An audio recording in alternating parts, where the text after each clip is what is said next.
சிம்ம ராசிக்கார அன்பர்களே, சிம்ம ராசிலாம் எப்படியாப்பட்ட ராசின்னு நிறையா பேருக்கு தெரியாது. சிம்ம ராசிலாம் ஒரு எடுத்த விஷயத்தை முடிக்காமல் பின்வாங்கவே மாட்டாங்க.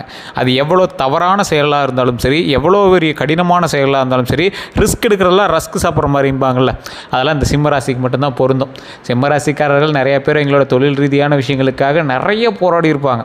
சிம்ம ராசிக்காரர்களில் ஒரு குறிப்பிட்டவங்களுக்கு மட்டும்தான் இந்த சில வருடங்களாக ஒரு நல்ல விஷயங்கள்லாம் நடந்திருக்கு அப்படின்னு சொல்லலாம். குறிப்பிட்டவங்களுக்கெல்லாம், அதாவது ஒரு 100% பேருன்னு வச்சுக்கோங்களேன். மீதி இருக்கிற இந்த 95% என்ன சார் ஆனாங்க அப்படின்னு கேட்டால், வாழ்க்கையில் பல கஷ்டங்களை அனுபவித்ததில் இந்த சிம்மராசிக்காரன் மாதிரி யாருமே இருக்க முடியாது.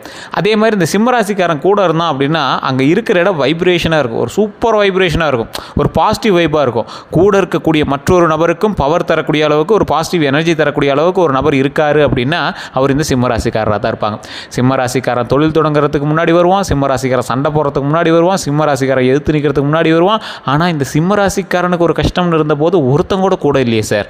உங்கள் கூட இருந்தவங்களாம் என்ன சார் ஆனால் உங்களுக்கு ஒரு குறிப்பிட்ட காலகட்டம் வரும்போது தானே சார் தெரிஞ்சுது அவன் யார் என்ன, உங்கள்கிட்ட வாங்கி சாப்பிட்டவனோ உங்களுக்கு உதவுனானா உதவலையா, இந்த காலகட்டத்தை தானே சார் இந்த ஒரு 6-7 வருடமாக நீங்கள் பார்த்துட்ருக்கீங்க. எவன் உங்களுக்கு உதவுகிறான்? இல்லாத சமயத்திலும் உங்களுக்கு உதவுபவன் யார்? இருந்த சமயத்தில் உங்களோடு இருந்தவன் யார்? அப்படிங்கிறதெல்லாம் இந்த காலகட்டத்தில் தான் நீங்கள் ஃபில்ட்ரு பண்ணி எடுத்துருப்பீங்க. இந்த ராசிக்காரர்களுக்கு ஒரு அற்புதமான மேட்டர் இருக்குது, அதை நான் சொல்கிறேன். தயவுசெய்து வீடியோ ஸ்கிப் பண்ணாமல் பாருங்கள். நிறைய பேர் யோசிச்சுட்ருக்கீங்க, சார் இப்போ நான் இந்த விஷயத்தை சொல்கிறேன் அப்படின்னா ஒருத்தர் என்னங்கிறீங்க, நல்ல விஷயமா இருந்தது அப்படின்னா எங்கே சார் எல்லாம் நல்ல விஷயங்கிறீங்க, ஒன்று கூட நடந்ததே இல்லை, இத்தனை வருஷத்தில் இப்படி எல்லாம் நல்ல விஷயம் நடக்குதுங்கிறாங்க, ஒரு யூடியூபர் கூட இது வரைக்கும் சொன்னதை நிறைவேற்றதே இல்லை அப்படிங்கிற மாதிரி சொல்கிறாங்க. சார் தயவுசெய்து யோசிச்சுக்கோங்க. சிம்ம ராசிக்கு பொதுபலன் தான் இப்போ எல்லாருமே யூடியூப்பில் சொல்லிகிட்டு இருக்கோம். பொதுபலன் அப்படின்னா இப்போ சிம்மராசியில் எத்தனை பேர் இருப்பாங்க? உங்கள் ஊருக்குள்ள, உங்கள் வீட்டில் எடுத்துக்கோங்க, ஒருத்தர் 2 பேர் இருப்பீங்க. உங்களோட வீதியில் எடுத்துக்கோங்க, கிட்டத்தட்ட ஒரு 5 பேர் வந்துடுவீங்க. உங்களுடைய ஊரில் எடுத்துக்கோங்க, அதுலேயே 1000 பேர் வந்துடுவீங்க. அப்போ 1000 பேருக்கு ஒரே மாதிரி இருக்குமா? அப்போ தமிழ்நாடு எங்கே இருக்குது? இந்தியாவுக்குள்ளே எத்தனை கோடி பேர் இருப்பான் சிம்மராசிக்காரன்? எல்லாத்துக்கும் ஒரே மாதிரி நடக்கிறது இல்லையே. காரணம் என்ன அப்படின்னா, நீங்கள் சிம்மம் அப்படிங்கிற ராசியில் மட்டும்தான் ஒன்று.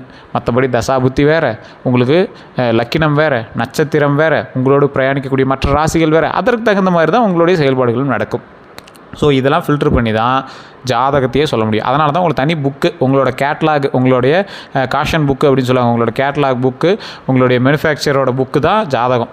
உங்களோட மேனுஃபேக்சர் எப்படி இருக்குது, யாரால் மேனுஃபேக்சர் பண்ணப்பட்டது, அதை எப்படி உங்களை பயன்படுத்தணும் அப்படிங்கிறதுலாம் அந்த ஜாதகத்தில் தான் இருக்குது. ஸோ அந்த புக்கை பார்த்து உங்களுக்கு இப்படி தான் பண்ணணும், மேனுவல் புக்கை பார்த்து தான் உங்களை தெரிஞ்சிக்க முடியும். உங்களோட லோக்கலில் இருக்கக்கூடிய அந்த மேனுவல் புக்கை பார்க்க தெரிஞ்ச ஒரு ஜோதிடர்கிட்ட கொடுங்க, அந்த ஜாதகத்தை செக் பண்ணி சொல்லட்டும். இல்லை சார் அது சரியாக சாட்டிஸ்ஃபேக்ஷன் இல்லை அப்படிங்கிறவங்க மட்டும் கீழே டிஸ்கிரிப்ஷனில் ஒரு நம்பர் கொடுத்துருக்கேன், பிரபல ஜோதிடருடைய நம்பர் தான். நீங்கள் வெயிட் பண்ணி தான் பார்க்குற மாதிரி இருக்கும், அப்பாயின்மெண்ட் கொடுத்ததுக்கப்புறம் தான் பார்க்குற மாதிரி இருக்கும். இவர் ஒரு விவிஐபி ஜோதிடர் தான், நிறைய அரசியல் பிரமுகர்களுக்கும் ஆக்ட்ரஸும் ஜோதிடம் பார்க்குறவர் தான். நீங்கள் வெயிட் பண்ணி பார்க்குற மாதிரி இருந்தால் மட்டும் நீங்கள் பார்க்கலாம். வெளிநாட்டு நண்பர்களாக இருந்தால் வாட்ஸ்அப்பில் தொடர்பு கொள்ளலாம். வெயிட் பண்ணி அப்பாயின்மெண்ட் கிடைச்சதுக்கப்புறம் தான் நீங்கள் பார்க்க முடியும். தெளிவாக சொல்லிட்டோம். ஃபோன் பண்ணால் எடுக்கல, பிஸின்னு வருது, கால் பண்ணால் இப்போ அட்டன் பண்ண மாட்டேங்கிறாங்க, அப்பாயின்மெண்ட் கொடுத்து 2 மணி நேரம் ஆகுது இன்னும் கொடுக்கல, இந்த மாதிரி விஷயங்கள்லாம் கொஞ்சம் இருக்குது.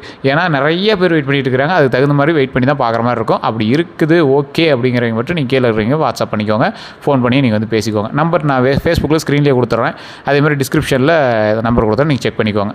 இந்த ராசிக்காரர்களுக்கு இன்னொரு விஷயத்தை நல்லா மைண்டில் ஞாபகம் வச்சுக்கோங்க. சிம்ம ராசிக்காரர்கள் கோவக்காரர் அப்படின்னு நிறைய பேர் சொல்லுவாங்க. சிம்ம ராசிக்கார மாதிரி கோவப்படுறவனு யாரும் இல்லை, சிம்ம ராசிக்கார மாதிரி குழந்தை உள்ளமும் யாருக்கும் கிடையாது. சிம்ம ராசிக்காரன் ஒரு உருவத்தில் பெருசாக இருந்தாலும், உருவத்தில் கம்பீரமாக இருந்தாலும், தலை பெருசாக இருக்கும். உங்களுக்கு இன்டிமேஷன், இது ஒரு ராசினா இப்படி இருப்பான் அப்படிங்கிற மாதிரி இன்டிமேஷன். சிம்ம ராசிக்காரர் தலை பெருசாக இருக்கும், முடி சுருட்ட முடியாக இருக்கிறதுக்கு வாய்ப்புக்கு ஒரு 50% இருக்கும். அதே மாதிரி இந்த ராசிக்காரர்களுடைய கண் பார்வை ஒரு மாதிரி வித்தியாசமாக இருக்கும். கோவமாவோ, உருளையாவோ, ஒரு முட்டைக்கண்ணாவோ, இல்லை ஏதோ ஒரு வித்தியாசம் அதில் காட்ட ஆரம்பிக்கும்.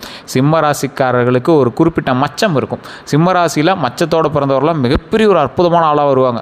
வருங்காலத்தெல்லாம் இவங்க மிகப்பெரிய ஒரு விவிஐபியாக இருப்பாங்க. ஸோ அந்த மாதிரி ஆட்களாகலாம் உருவாகிறது வாய்ப்புகள் 100% உண்டு. இந்த சிம்மராசிக்காரர்களுக்கு கல்வி 99% உங்களுக்கு நல்லாவே பொருந்தும்.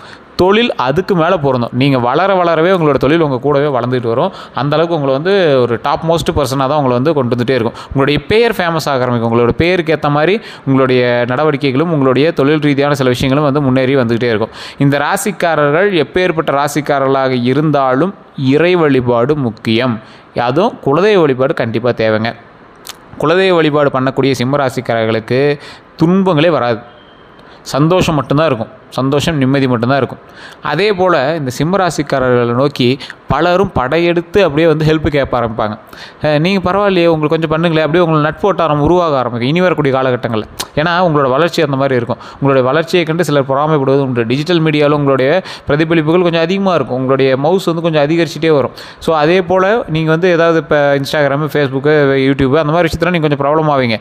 கலைத்துறையில் சாதிக்கணும்னு நினைக்கிறவங்களுக்கு இது ஒரு அற்புதமான வாய்ப்பு அப்படின்னே சொல்லலாம். ஸ்க்ரீனில் நல்ல ஒரு நடிகைகளாக வரக்கூடியதற்கு ஒரு அற்புதமான வாய்ப்புகளும் இருக்குது. நல்ல பலன்கள் வாங்கக்கூடியதற்கு ஒரு அமைப்புகள் இருக்கக்கூடிய ஒரு 8.5 வருடம். அதுக்கப்புறமேட்டு இந்த நிலபலம்லாம் வாங்கி அப்படியே ஜாலியாக செட்டில் ஆகிக்கலாம். அந்த மாதிரி ஒரு அமைப்பு வந்து உங்களுக்கு இருக்குது. அதுக்கப்புறமே சூரிய புத்தியில் உங்களுக்கு என்ன சூப்பராக இப்போ சுக்கிர புத்தி நிறைய ஒரு சொகுசான லைஃப், நல்ல ஒரு வண்டி வாங்கலாம் வாங்கிட்டு சூரிய புத்தியில் அதுக்கு தகுந்த மாதிரி நீங்கள் வந்து செட்டில் ஆகிட்டு அதுக்கு தகுந்த மாதிரி வாழ்ந்துக்கூடிய ஒரு அற்புதமான காலகட்டம். இந்த ராசிக்காரர்களுக்கு இன்னொரு விஷயத்தை நோட் பண்ணிக்கோங்க. நீங்கள் எங்கே ஒரு ஸ்டெப் எடுத்து வச்சிங்க அப்படின்னாலும் உங்கள் கூடயே சிலர் வந்து பிரயாணிக்க ஆரம்பிப்பாங்க. அதில் ஒரு சிலர் தான் உங்களுக்காக பிரயாணிக்கிறீங்க, மற்றவர்கள் எல்லாம் உங்களுடைய பணபலத்திற்காகவும் உங்களுடைய பலத்திற்காகவும் பயணிக்கக்கூடியவங்க.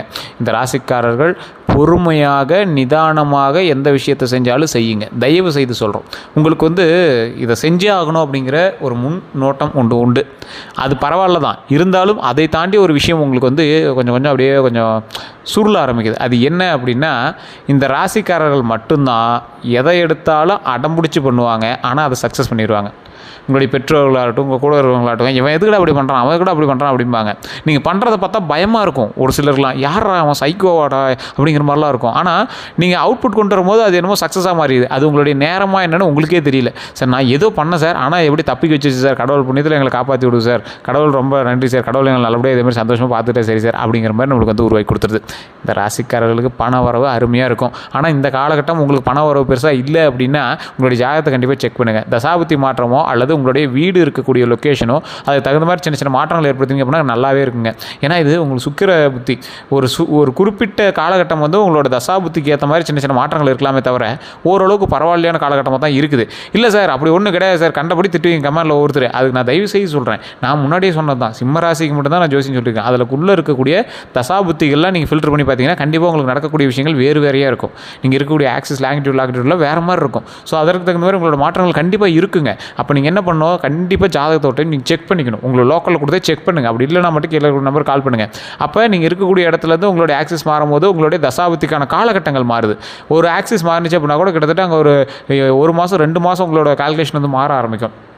ஸோ ஒருத்தருக்கு வந்து நல்லது நடந்திருக்கும், அதே ராசிக்காரராக இருப்பீங்க, அதே நட்சத்திரக்காரராக இருப்பீங்க, ஆனால் உங்களுக்கு இன்னும் அந்த நல்லது நடக்கலை. அப்படிங்கும்போது உங்களுடைய தசாபுத்தி வேறையாக இருக்கும், நீங்கள் பிறந்த நேரம் வேறையாக இருக்கும், நீங்கள் பிறந்த ஊர் வேறையாக இருக்கும், இப்போ நீங்கள் வசிக்கக்கூடிய ஊர்கள் வேறையாக இருக்கும். அதே மாதிரி உங்களோட பிரயாணிக்கக்கூடிய மற்ற ராசி, அதாவது ஒருத்தர் பிறக்கிறாரு அப்படின்னா அவரோட ஜாதகம் மட்டுமே அவங்களோட லைஃப்பில் செல்லாதுங்க.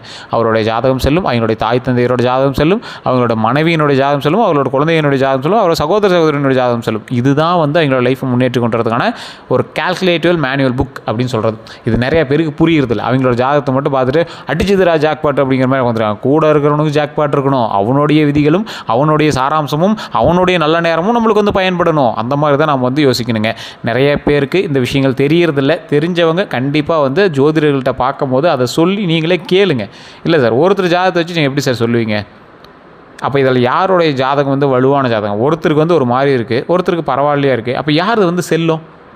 அப்போ அந்த ராசிக்கு எந்த ராசிக்கு முதன்மை இருக்குது, முக்கியத்துவம் இருக்குது அப்படிங்கிறத நம்ம தெரிஞ்சுக்கணும். ஸோ 12 ராசியில் கிட்டத்தட்ட 27 நட்சத்திரங்களில் எந்த தசாபுத்தியில் எந்த கிரகத்தோடைய அமைப்புகள் மேலே இருக்குது, அதில் எது சரியாக இருக்குது. இதுக்கு தான் 48 நாள் மண்டல பூஜைன்னு சொல்லுவாங்க. 27 நட்சத்திரங்கள் 12 ராசிகள் 9 கிரகங்களினுடைய ஆற்றல் பெற்ற நாட்கள் தான் அந்த 48 நாட்கள். அதுபோல் இத்தனை கால்குலேட் பண்ணி தான் உங்களுடைய ஜாதகத்தை ஃபில்டர் பண்ணி பார்க்கணும். அப்படி பார்க்கும்போது உங்களுக்கு நல்லா இருக்கா இல்லை எப்படி இருக்குது, இந்த காலகட்டம் உங்களுக்கு ஆப்டாக பொருந்துமா, இப்போ எப்போயிலேருந்து உங்களுக்கு நல்ல நேரம் பிறக்கும் அப்படிங்கிறது எல்லாமே நீங்கள் வந்து ஃபில்டர் பண்ணி தெரிய ஆரம்பிச்சிக்கலாம். இந்த ராசிக்காரர்கள் இந்த காலகட்டத்தில் வண்டி வாகனங்கள்லையும் நீர் நெருப்பில் பத்திரமா இருக்கணும். நீர் நெருப்பில் பத்திரமா இருக்கணும்னா மற்ற விஷயங்கள்லாம் எப்படி சார் அப்படின்னு கேட்டிங்கன்னா, பணவரவுகள் ஓரளவுக்கு இருக்கும். ஆனால் இந்த காலகட்டம் கடன் வாங்கி சின்ன விஷயங்கள் செய்கிற மாதிரி இருக்கும். வண்டி வாகனங்கள் வாங்குவீங்க, லக்ஸூரியனஸ், அதாவது சுக்கிரன் இருக்கார் அப்படின்னாவே வண்டி வாகனங்கள் அமையக்கூடிய ஒரு காலகட்டம். கடன் வாங்கியாவது செகண்ட் ஹேண்ட் வண்டியாவது வாங்கிடுவீங்க. இல்லைனா உங்களோட வண்டிகளோ இல்லை நிறைய வண்டிகள் நீங்கள் வந்து வாங்கக்கூடிய யோகம் உண்டு. எலக்ட்ரிக் ஸ்கூட்டரு அல்லது எலக்ட்ரிக் வண்டி இந்த மாதிரி சில வண்டிகள் வாங்குறதுக்கான காலகட்டம் உண்டு. அதே மாதிரி ஸ்கூட்டர் 2 வீலர் இந்த மாதிரி வாங்குறதுக்கான இருக்கிறதுக்கான காலகட்டம் உண்டு. வண்டி வாங்கினோம்னா கார் வாங்குவீங்க, கமர்ஷியல் வெஹிக்கிள்ஸ் கூட வாங்கலாம், அதெல்லாம் நிறையவே இருக்குது. சொகுசாக இருக்கிறதுக்கான காலகட்டம், சொகுசாக இருப்பீங்க, உங்களோட பேர் வந்து பிரதிபலிக்கும், டிஜிட்டல் மீடியாவில் உங்களோட பேர் வந்து பிரதிபலிக்க ஆரம்பிக்கும். ஸோ அந்த மாதிரி சில பேர்கள் வந்து உங்களுக்கு உண்டாகிறதுக்கான வாய்ப்புகள் அதிகமாக இருக்குது. கந்திஷ்டி படுற அளவுக்கு நீங்கள் வந்து முன்னேறி வருவீங்க. அந்த கந்திஷ்டியை சமாளிக்கிற அளவுக்கு அப்பப்போ எலுமிச்சம்பழம் சுற்றி போகிறதோ, கோயிலுக்கு கூட்டு போய்ட்டு அந்த மாதிரி விஷயங்களை கண்டிப்பாக பண்ணுங்கள். அப்படின்னா கருங்காலி மாலை வாங்கி அணைங்க.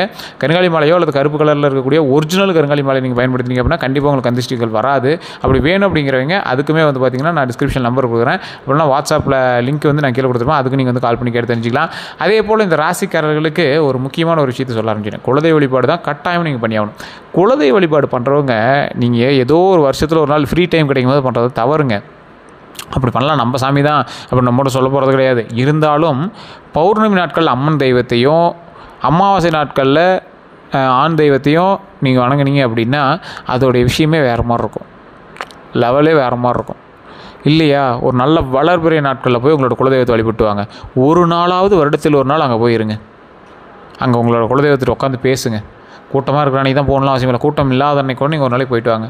போய் உங்களுடைய குறைகளை சொல்லி பேசுங்க, அழுதுறாதீங்க. குலதெய்வத்தை மட்டும் அழுவே கூடாது, பேசுங்க. சந்தோஷமாக பேசி உங்களுக்கு என்ன தேவைகள் இருக்கோ அந்த தேவைகளை சொல்லி அதை வந்து நிவர்த்தி பெறணும். அப்படின்னா குலதெய்வம் மனமிறங்கி வர வர எல்லா தெய்வங்களும் வழிவிட ஆரம்பிக்கும். எல்லா தெய்வங்களும் வழிவிட ஆரம்பிக்க நமக்கு நன்மைகளை அள்ளி கொடுக்க ஆரம்பிக்கும். தொழிலில் முன்னேற்றத்தை கொடுக்கும், கல்வியில் முன்னேற்றத்தை கொடுக்கும், செல்வத்தில் முன்னேற்றத்தை கொடுக்கும், 16 செல்வங்களும் பெற்று பெருவாழ்வு வாழ வைக்கும். தொழிலில் நல்லா லாபம் வர ஆரம்பிச்சு அப்படின்னா பண வர உண்டாக ஆரம்பிக்கும். பண வர உண்டாச்சு அப்படின்னா கடன் தொலைகள் நீங்கும். கடன் தொலைகள் நீங்கிச்சு அப்படின்னா மனசு வந்து சந்தோஷமாக ஆரம்பிக்கும். மனசு சந்தோஷமாக இருந்துச்சுன்னா எந்த செயலை தொட்டாலும் வெற்றி தான். அதே போல் உடல் ஆரோக்கியமாக கடவுள் வந்து நம்மளை வச்சுக்கும், நீண்ட ஆயுளோடையும் நம்மளை வச்சுக்கும். இதுதான் நமக்கு தேவைங்க. இது வந்து கடவுள் கண்டிப்பாக நம்மளுக்கு செஞ்சு கொடுக்கும். ஸோ இதெல்லாம் நீங்கள் மைண்டில் வச்சுட்டு அதுக்கு தகுந்த மாதிரி வந்து இறைவனை வணங்கணும். பாசிட்டிவாக வணங்கணும் அப்படின்னா கண்டிப்பாக பாசிட்டிவ் விஷயங்கள் கண்டிப்பாக நடக்குங்க.